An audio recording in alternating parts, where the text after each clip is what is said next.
बिस्मिल्लाहिर्रहमानिर्रहीम। अस्सलामु अलैकुम। खुशामदीद कहता हूँ आपको अपने चेहरा सबक कहानी में। चलते हैं आज की कहानी की तरफ। बहुत दिनों की बात है। कोई साधु फिरता फिराता एक बड़े शहर में आ निकला और एक बरगद के दरख्त के नीचे डेरा डाल दिया। इत्तफाक से वो दरख्त राजा के महल के दरवाजे के सामने था। आलती मालती मार आसन लगा आंखें बंद कर साधु खुदा की याद में मसरूफ हो गया। हिलना न जुलना, खाना न पीना, देखना न बात करना। इसी हालत में कई दिन गुजर गए। राजा की राजधानी दारुल हुकूमत में अक्सर साधु भीख मांगने आते थे। भभूत मले, बाल बढ़ाए, नंग धड़ंग, सिर्फ कमर में छोटी सी लंगोटी, और अगर कपड़े पहने होते तो इतने फटे पुराने कि यूं मालूम होता कि तेज हवा से उनके चीथड़े उड़ जाएंगे। उनके कपड़ों का रंग गेरुआ होता था, लेकिन ये साधु साफ सुथरा साधु था। वो गहरे नीले रंग के खद्दर का लिबास पहनता। उसकी दाढ़ी और सर के बाल घुंघरियाले और स्याह थे। लगता था हर रोज कंघी करता है। इस साधु के आने की खबर दूर दूर तक फैल गई। जो भी सुनता उसकी जियारत करने जरूर आता। बरगद के दरख्त के नीचे लोगों का अच्छा खासा मेला रहने लगा। लोग इस इंतजार में रहते कि कब वो आंख खोले और कब वो उसे दुआ के लिए दरख्वास्त करें। होते होते साधु की शोहरत राजा के कानों तक भी पहुंची। वो बड़ी अकीदत के साथ साधु से मिलने के लिए आया और कहा कि मैं आपके यहाँ आने पर न सिर्फ खुश हूँ, बल्कि मुझे तो ऐसा लगता है कि आपके दम कदम से मेरी मुराद पूरी हो जाएगी। मुझे हर नेमत मुयस्सर है, मगर बेटा नहीं। सिर्फ एक बेटी है जिसकी उम्र 14 साल है। राजकुमारी बेहद हसीन थी। रवाज के मुताबिक उसकी मंगनी बचपन में ही हो गई थी। उसका मंगेतर करीब की एक रियासत का राजकुमार था। एक दो दिनों के अंदर उन दोनों की शादी होने वाली थी। शादी होने तक राजकुमारी के बाहर आने जाने पर पाबंदी थी। बस वो राजमहल के जनान खाने में रहती। अगर सैर करने को जी चाहता तो पहरेदारों के साथ जाती थी। इतनी हसीन बेटी का बाप होते हुए भी राजा खुश न था। उसको एक ही लगन थी कि अगर एक बेटा होता तो उसकी मौत के बाद राज करता। साधु की शोहरत सुनकर उसके दिल में ख्याल आया कि अगर ये अल्लाह वाला फकीर उसके लिए दुआ करे तो शायद खुदा उसके मन की मुराद पूरी कर दे। इस ख्याल से राजा ने साधु के लिए महल के अंदर एक मंदिर बनवाया। मंदिर जाने का रास्ता दरख्तों के झुंड में से होकर गुजरता था। उसके चारों तरफ ऊंची चार दीवारी बना दी गई थी। जब ये शानदार मंदिर तैयार हो गया तो राजा ने साधु से दरख्वास्त की कि महाराज, मंदिर में तशरीफ ले चलें, क्योंकि ये जगह आपके लिए मुनासिब नहीं। साधु ने राजा की दरख्वास्त कबूल कर ली और चेलों को लेकर मंदिर में चला गया। साधु की खबर जनान खाने में पहुंची तो नौजवान राजकुमारी के दिल में उसको देखने का शौक पैदा हुआ। असल में वो अपने मंगेतर राजकुमार के बारे में साधु से कुछ बातें मालूम करना चाहती थी। एक रात राजकुमारी ने अपनी आया को साथ लिया और झाड़ियों की ओट में चुपती छुपाती मंदिर तक पहुंच गई। मंदिर में साधु मौजूद था। वो राजकुमारी को देखकर हैरान रह गया। इतनी खूबसूरत लड़की उसने कभी ख्वाब में भी न देखी थी। उसने राजकुमारी से कहा कि वो उसके साथ शादी कर ले। ये सुनकर राजकुमारी को बहुत सदमा हुआ। उसने साड़ी के पल्लू से अपना चेहरा ढांप लिया और वहां से भाग निकली। साधु को राजकुमारी से ये उम्मीद न थी। उसे बहुत गुस्सा आया। उसने खंजर निकाला और जोर से भागती हुई लड़की के पीछे फेंका। खंजर राजकुमारी के पैर में लगा।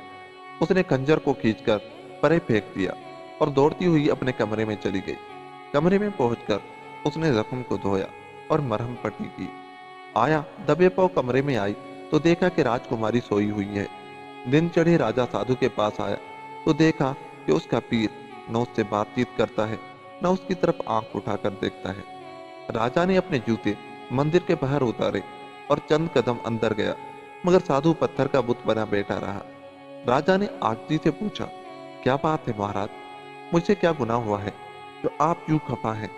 साधु ने राजा की किसी बात का जवाब न दिया, उसी तरह बैठा रहा। राजा ने फिर कहा, कल ही का वाकया है, हम कितनी देर बैठी बातें करते रहे। मैं आपके इल्म के दरिया से अपनी प्यास बुझाता रहा, क्या आज आप एक लफ्ज भी नहीं कहेंगे? साधु ने गुस्से से जवाब दिया, मुझे कुछ नहीं कहना, इसलिए कि तुम सुन नहीं सकोगे। राजा ने बड़ी आजिज़ी से कहा, महाराज, आप जानते हैं कि आपके मुबारक होंठों से निकली हुई हर बात मेरे कानों में रस घोलती है। साधु चुप रहा। कुछ देर राजा की तरफ देखता रहा, फिर बोला, बेहतर यही है कि कल रात में जिस राज से वाकिफ हुआ हूं, उससे तुम नावाकिफ रहो। ये सुनकर राजा का रंग पीला पड़ गया। वो हाथ जोड़ते हुए बोला, महाराज, आपकी बातों से मालूम होता है कि मुझ पर कोई मुसीबत आने वाली है। बिल्कुल, तुम ठीक कहते हो, साधु ने जवाब दिया। कोई ऐसी सूरत नहीं हो सकती कि ये मुसीबत टल जाए, राजा ने पूछा। तब साधु ने रुक रुक कर कहा, बेटा, इस शहर में एक बदरू रहती है। अगर तुमने उसे यहाँ से ना निकाला तो न सिर्फ तुम बल्कि तुम्हारी पूरी रियासत तबाह और बर्बाद हो जाएगी। राजा ने पूछा, महाराज, आपको किस तरह पता चला कि वो बदरू यहाँ रहती है? आप तो दुनिया से बेखबर इबादत में मशगूल रहते हैं। ये बदरू आप पर किस तरह जाहिर हुई? साधु ने दोनों हाथ उठाए और कहना शुरू किया, कल रात जब मैं इबादत में मशगूल था और मुझे इर्द गिर्द की कुछ खबर न थी, ये बदरू मेरे पास आई। खौफ के मारे राजा की आवाज कांप रही थी। उसने पूछा, महाराज, ये बदरू किस शक्ल में आपके सामने आई? आमतौर पर ऐसी रूहें निहायत ही डरावनी शक्ल में आदमी के सामने आती हैं, लेकिन ये जानकर तुम हैरान होगे कि ये बदरू अजीबो गरीब तरीके से मेरे सामने आई। जब मैं खुदा की याद में मगन था, मुझे दूर से एक मध्यम सी आवाज सुनाई दी। जब मैंने नजरें उठाकर देखा तो मंदिर के दरवाजे में एक निहायत हसीन, मासूम, खूबसूरत लड़की खड़ी थी। मैं उसे देखता का देखता रह गया। अचानक उसका फरिश्तों जैसा नूरानी चेहरा बदलने लगा। अब मेरे सामने एक निहायत बदसूरत दरिंदा खड़ा था। मैं साधु ना होता तो वो बदरू मुझे निकल लेती। खौफ से राजा पर कपकपी तारी हो गई। उसने सहमी आवाज में साधु से पूछा, महाराज, इतना बता दीजिए कि उस बदरू को किस तरह पहचाना जा सकता है जो हसीन लड़की के रूप में जाहिर होती है? साधु ने गौर से राजा की तरफ देखा। वो उस वक्त एक आम, कमजोर और डरपोक इंसान नजर आ रहा था। उसकी एक टांग जख्मी है, यही उसकी निशानी है। जब तुम उसको तलाश कर लो तो मेरे पास आना, फिर मैं तुम्हें बताऊंगा कि अब क्या करना चाहिए। राजा ये सुनते ही महल में गया और फरमान जारी किया कि रियासत की हर लड़की उसको अपने पैर दिखाए। तमाम लड़कियों ने हुक्म की तामील की, मगर किसी लड़की के पैर पर जख्म न था। आखिर राजकुमारी की बारी भी आ गई। वो अपने पैर के जख्म को क्यों कर छुपा सकती थी? राज खुल गया। राजा गम और गुस्से से पागल हो गया। भागा भागा साधु के पास पहुंचा और ये बुरी खबर उसको सुनाई। साधु तैयार ही बैठा था, फौरन बोला, तुमने उस लड़की की 14 बरस तक परवरिश की। अफसोस, तुम्हारे साथ धोखा हुआ। तुम्हारी असली बेटी पैदा होते ही चुरा ली गई और उसकी जगह एक बदरू को इंसानी शक्ल में रानी की गोद में डाल दिया गया था। अब तुम जो चाहो करो, मैंने असलियत से पर्दा उठा दिया है। लेकिन इतना याद रहे कि अगर तुमने उस भूतनी को यूं ही छोड़े रखा तो एक न एक दिन ये तुम्हें और तुम्हारी सल्तनत को तबाह करके रख देगी। राजा साधु की हर बात इस तरह मानता था जैसे उसका कहा खुदा का हुक्म हो। उसने पूछा कि अब मैं क्या करूं महाराज? तो साधु बोला, तुम्हें उस भूतनी को ठिकाने लगाने का बंदोबस्त करना चाहिए। तुम मेरे पास 2 बढ़ई भेज दो। राजा ने फौरन हुक्म की तामील की और 2 बढ़ई साधु के पास भेज दिए। साधु ने बढ़इयों को इतना बड़ा संदूक बनाने का हुक्म दिया जिसमें एक आदमी लेट सके और उसमें कहीं से पानी या हवा का गुजर न हो। बढ़ई कोई ऐसे वैसे बढ़ई तो थे नहीं, शाही बढ़ई थे। उन्होंने ऐसा अच्छा संदूक तैयार किया जिसे देखकर साधु खुश हो गया। अब साधु के हुक्म के मुताबिक राजा राजकुमारी को मंदिर में लाया। डरी सेमी राजकुमारी उस वक्त और ज्यादा प्यारी लग रही थी। राजा और साधु ने मिलकर उसको संदूक में बंद कर दिया। फिर संदूक का ढकना बंद करके उसमें लोहे की बड़ी बड़ी कीलें ठोक दी गई। उसके बाद संदूक को नदी में बहा दिया गया। गमजदा थका हारा राजा महल में वापस चला गया, पर साधु ने अपने 2 चेलों को बुलाया और उनसे कहा, आज नदी में एक संदूक तैरता हुआ आएगा, उसमें खजाना भरा है। तुम नदी के किनारे किनारे चलकर उस संदूक को तलाश करो, चाहे चलते चलते साथ की रियासत पहुंच जाओ। तुम्हें हर कीमत पर संदूक मेरे पास लाना है। मैं मंदिर में तुम्हारा इंतजार करूंगा। चेले सारा दिन नदी के किनारे घूमते रहे, थक हार कर बैठ गए। जोर की भूख भी लगने लगी।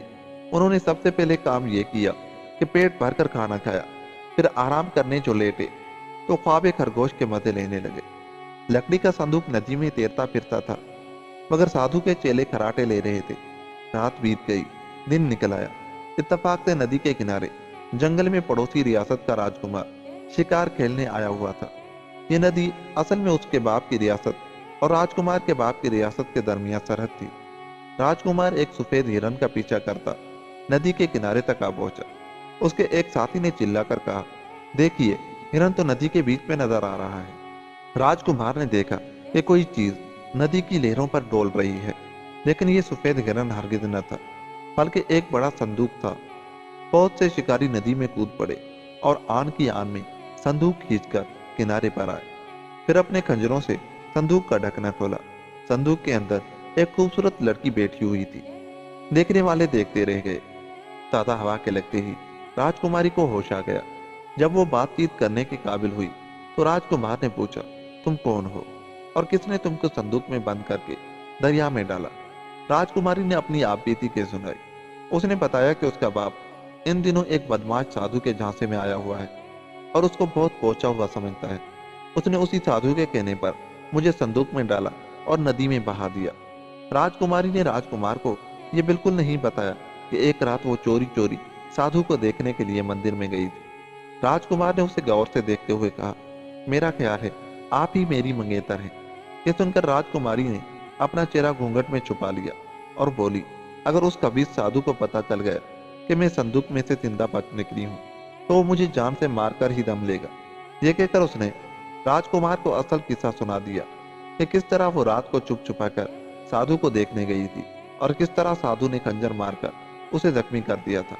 राजकुमार अपनी मंगेतर को लेकर राजधानी आया और वजीर आजम को बुलाकर कहा, दरिया के किनारे लकड़ी का एक बहुत बड़ा संदूक पड़ा है। उस संदूक में उस पागल बंदर को बंद कर दिया जाए जो कि इंसानों को देखते ही मारने को दौड़ता है और जिसको हमने जंजीरों से बांध रखा है। उसके बाद उसे साधु के मंदिर के करीब नदी में डलवा दिया जाए। वजीर बंदर को लेकर फौरन नदी पर पहुंचा।